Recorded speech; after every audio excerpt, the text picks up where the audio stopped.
Hey, what's up everyone? I hope you're doing great today and welcome back to Dad's Budget Bites, that kitchen where budget meets flavor. They come together so good. At the end of our last video, we spun our game wheel here and we rolled lunch. So what we're going to be cooking up today is actually a loaded stuffed cheeseburger. I never made this before. I've been wanting to try it. I've seen it plenty of times. So yeah, we're going to try that today, see how it goes. Hopefully it comes out great. And in the words of the famous Emeril Lagasse, we're going to kick this up a notch. So without further hesitation, let's get into it and let's cook. All right, everyone. So here's what we're going to be using today to make these hopefully delicious stuffed cheeseburgers with. So of course we got ground beef. I'm going to be making two today. So I got about a half pound of ground beef. I like using 80-20 or 85-15. I believe this one's 80-20, but I could be wrong. And then we have 4 strips of bacon that I cut in half. So we have 8 mini strips. And then what we're going to be mixing in to the ground beef mixture is a little bit of steak seasoning, some jalapeños I pre-diced, some onions that I pre-diced. These are sweet onions, breadcrumbs. We got the buns, of course, salt and pepper in the back. And then for toppings, we have some spinach, baby spinach, and then also a few slices of tomato. Hey everyone, so I had a real bonehead moment a while ago when I was showing the ingredients. Consider this a blooper, I guess. I'm showing ingredients for cheese stuffed burgers and I forgot to show you all the cheese. So we're going to be using a sharp shredded cheddar. So that's good to go. No particular amount. I'll show exact amounts in the video description. But yeah, again, I apologize. All right, everyone. So for these burgers, I broke out the big 12-inch frying pan, the nonstick. So whenever I do burgers in general, I like using a large frying pan because it gives you more room to flip. But especially with these ones, I have a feeling that they're going to be more delicate and fragile since we're loading them with cheese in the middle. So this has been preheating for a good 5 or 6 minutes on a medium heat. I just turned it down slightly to a 4. So we're going to get the bacon step out of the way. I have a separate plate with some paper towels on it for when this is done, so the excess grease could, collect. So I don't know about you guys, but I like my bacon crispy but not burnt. So that's what we're going to do for this.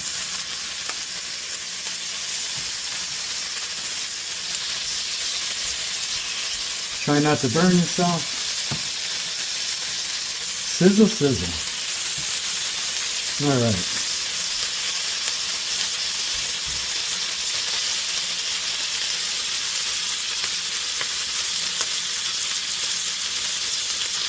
All right, bring home the bacon. So the bacon's going, that's sizzling away. I'm going to finish cooking this and then get back to you guys. So far, mission accomplished. The bacon looks crispy, but certainly not burnt. So that's good for when we need it. And now what I want to do is toast the buns. Knock out that step.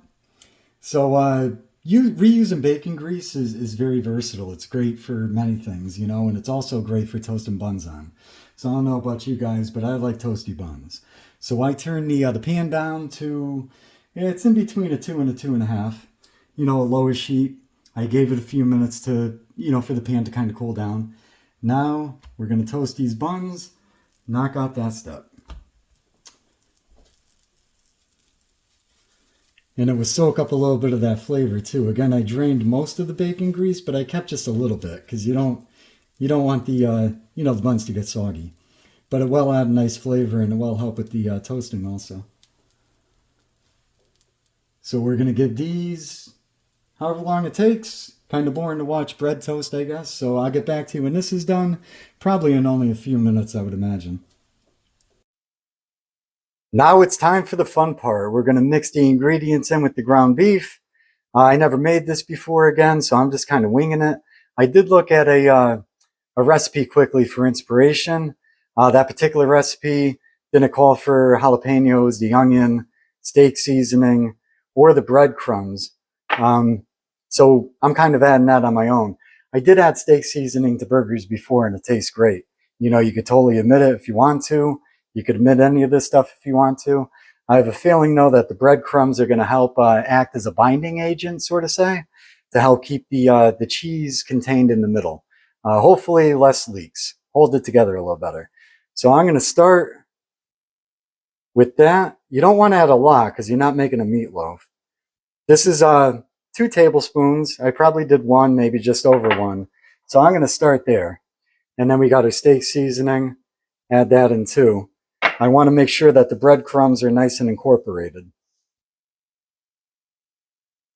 Yeah, so again, ½ pound of ground beef, about a tablespoon of breadcrumbs, and we might actually stop it there. That seems to be doing the trick.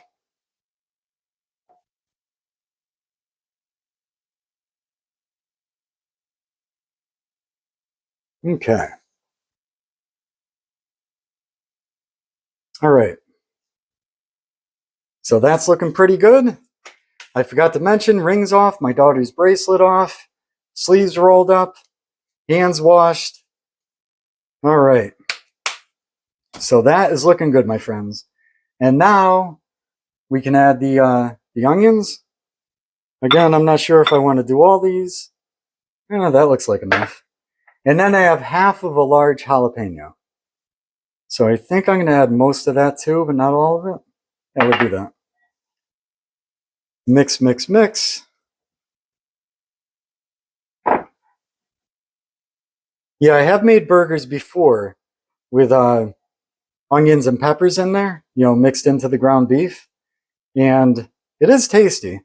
Hopefully it works with this. I kind of have a feeling as I'm doing it, it might create too many crevices and pockets for the cheese to escape out of. So, I don't know. Only one way to find out, right? So that's that.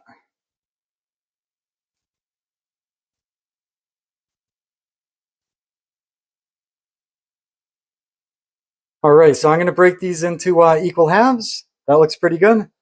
And then we could stuff these bad boys. So we have our 2 equal halves. I did use a little bit more breadcrumbs, so probably about a tablespoon and a half in total. That's what's left. Steak seasoning.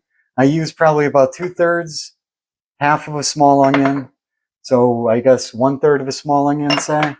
And then I have some extra jalapeno here. So yeah, hopefully this holds together. Maybe it won't.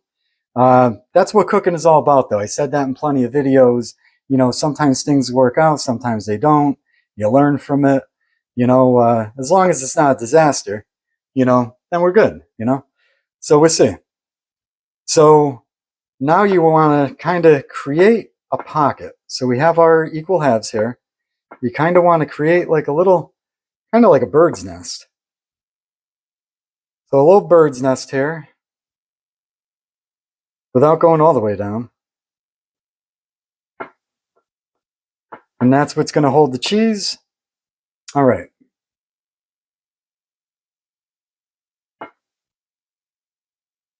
Put some there. Try to close it. And you might have to take some ground beef from, the sides. All right.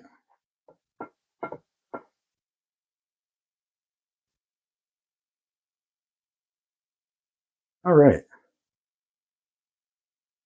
I think all in all, that might hold up pretty well. All right. Some cheese for this guy.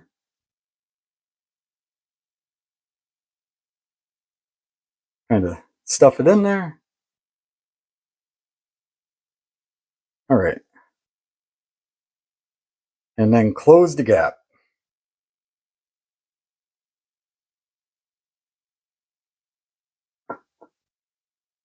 All right.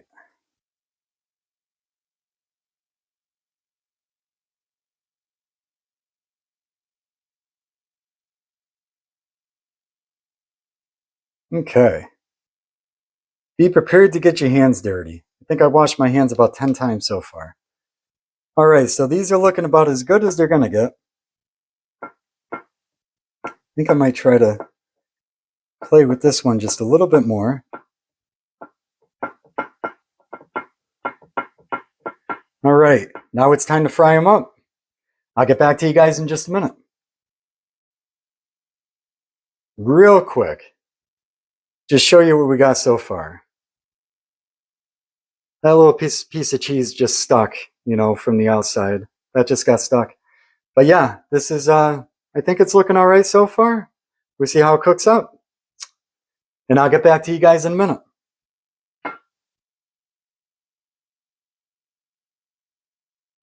Okay, everyone, so we got the burgers ready to go. They're here. I had the frying pan warming up on a medium heat for about, 4 or 5 minutes now, so that should be nice and hot. I turned it down slightly to a 4 because my burner tends to get a little hotter than others. And now it's time to cook these up. I'm actually really excited to see how these are going to come out.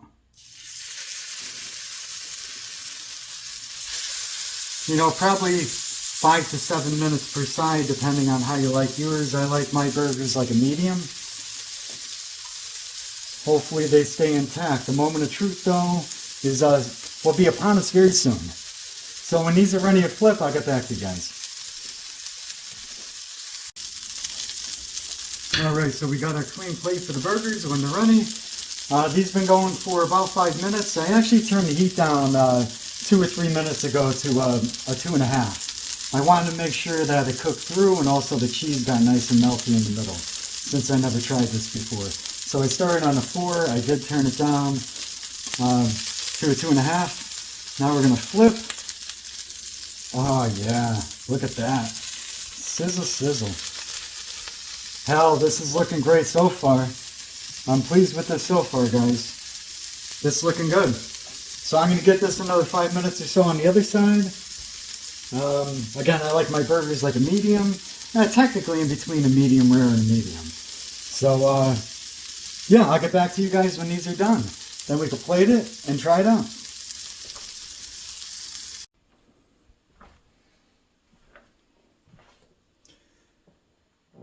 All right, everyone, we're almost at that time. So our burgers got done. I've been letting them rest, still on the pan. The heat's been off for about, a good 7 minutes, and they've been resting. I slapped some mayo on our toasted buns. You could use whatever condiment you want. If you never tried mayo in burgers before, it makes a great combination. So I love mayo on my burgers, so that's what we got. And yeah, we're getting close to that moment of truth. I'm actually really excited to see how these came out. So far, so good. A tiny bit of cheese came out on this one. Literally just a few drops, and I just put it on the top. So the cheese stayed contained, 95% of it. So we're good there. Add some bacon.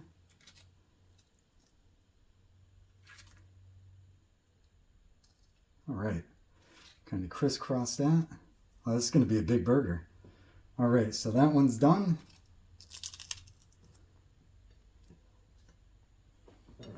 Now for this guy, put a little spinach on.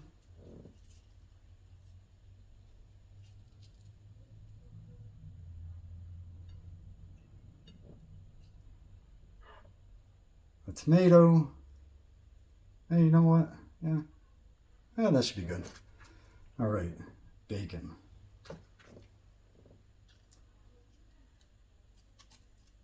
Maybe I should have led with the bacon, but this should be fine.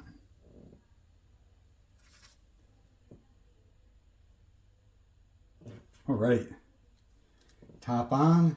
Oh, look at those. Look at those. Now those are burgers. Man. All right, I can't wait to dig into this. All right, so we're going to give this a shot.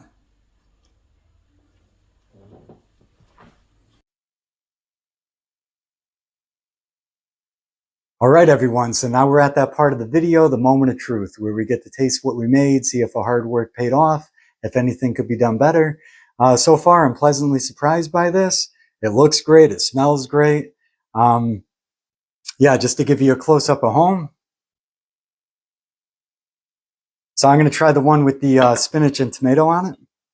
And yeah, I mean, it looks great. This is one of the biggest burgers I ever had, so the bread keeps toppling over the top bun. But yeah, so let's try this out.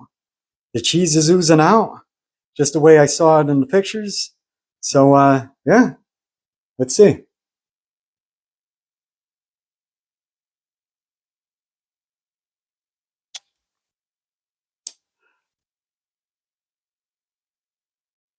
That is good. Not your basic burger.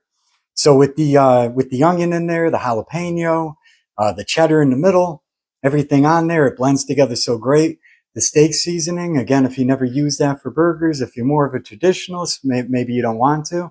But if you are looking for, a different way to, kind of kick up a burger even without doing all the extra stuff that we did today, adding steak seasoning to the ground beef just adds like another depth of flavor. So yeah, this came out great. Yeah, try it at home. I'd highly encourage you to try it at home. If you like burgers, you're gonna love this. The toasted bun again, that was great also. Reusing like a little bit of bacon fat to toast the bun adds another level of depth to the flavor. So yeah, try it at home, guys. Let me know what you think. So that's perfect. And now we're at the part where we spin the wheel to set up the video for next time.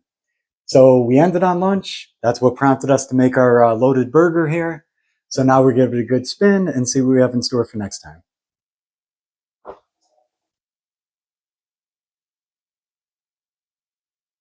All right, what do we got? Breakfast. We're doing something for breakfast next time. That'll be fun.